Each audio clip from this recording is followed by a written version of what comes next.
Hello, আসসালামু আলাইকুম। সবাই কেমন আছেন? আশা করছি সবাই ভালো আছেন। আলহামদুলিল্লাহ, আমি অনেক ভালো আছি। আজকে বাসায় মেহমান আসবে, তাই অনেক বড় এই ইলিশ মাছটাকে কিনে নিয়ে এসেছিলাম, মানে এনেছি। ইলিশ মাছটা অনেক বড়ই ছিল, প্রায় 1 থেকে 1.25 কেজির মতো। কিন্তু আমাদের বাসায় হেল্পিং হ্যান্ডটা মাছটা কাটতে পারেনি, একদম নষ্ট করে ফেলছে, একদম থেতলে ফেলছে। কিছু আর করার নেই, কী করার, সমস্যা হবে না। তারপরও একটু ভালো করে কাটলে দেখতে সুন্দর লাগে, কিন্তু কী আর করবেন বা কী আর করবো, অ্যাক্সিডেন্ট হয়ে গেছে। যাই হোক, নিজেদের কাজ এটা একটা শিক্ষা নেওয়া উচিত যে আসলে নিজেদের কাজ আসলে নিজেরাই করা ভালো। মন খারাপ হয়ে গেছে। যাই হোক, মন খারাপ করার কিছু নাই। এই তো মাছে হলুদ মরিচ মাখাচ্ছে। আসলে আমরা এটা ফ্রাই করেই খেতে হবে, ফ্রাই করেই খাবো। আসলে এটা কি আর বলবো, কিছু আর বলার নেই। মন খারাপ হলেও কিছু করার নেই। আজকের ব্লগটা অনেক বড় হবে, বাসায় মেহমান আসবে। আপনারা আমাদের পাশে থাকবেন, সম্পূর্ণ ব্লগটা উপভোগ করবেন। এই তো এদিকে গোস্ত বসিয়ে দিয়েছি, গোস্ত চড়িয়ে দিয়েছি, গোস্ত রান্না হচ্ছে। আর এইদিকে পোলাও রান্না করব, তার জন্য পানি দিয়ে দিয়েছি, দুধ, চারা, জল, মশলা সব দিয়ে দিয়েছি। চালটা দিয়ে দেব।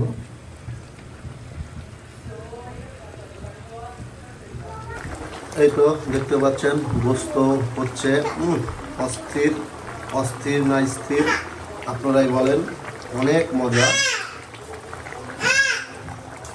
এই তো রান্না করতেছিলাম, হঠাৎ রান্নাঘরেই দেখি বৃষ্টি পড়ছে, তাই রান্নাঘরটা ছেড়ে চলে আসলাম গোসল করতে।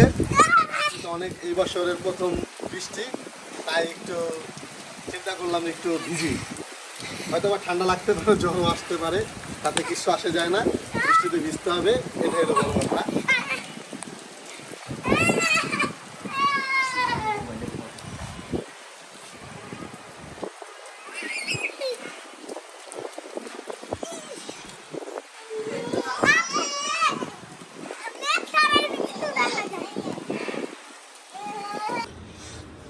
এই তো ইলিশ মাছ ভাজা হচ্ছে।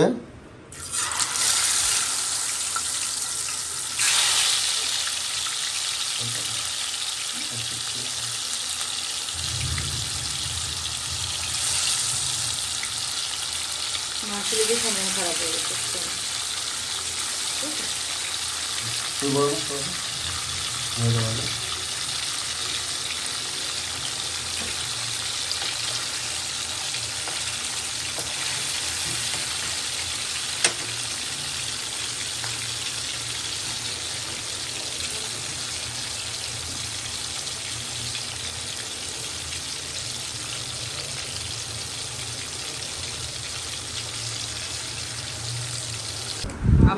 এই তো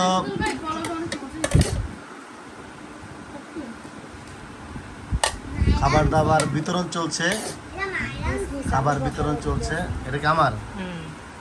এই যে গরুর গোস্ত, ইলিশ মাছ, রাখো রাখো, দাও, ইয়ারে দাও।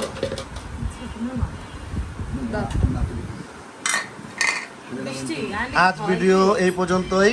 এখন খাবার দাবার পালা, এখন খেতে হবে, নাহলে ভাগে পাবো না ভাই। আচ্ছা, এই পর্যন্তই। আল্লাহ হাফেজ, আসসালামু আলাইকুম।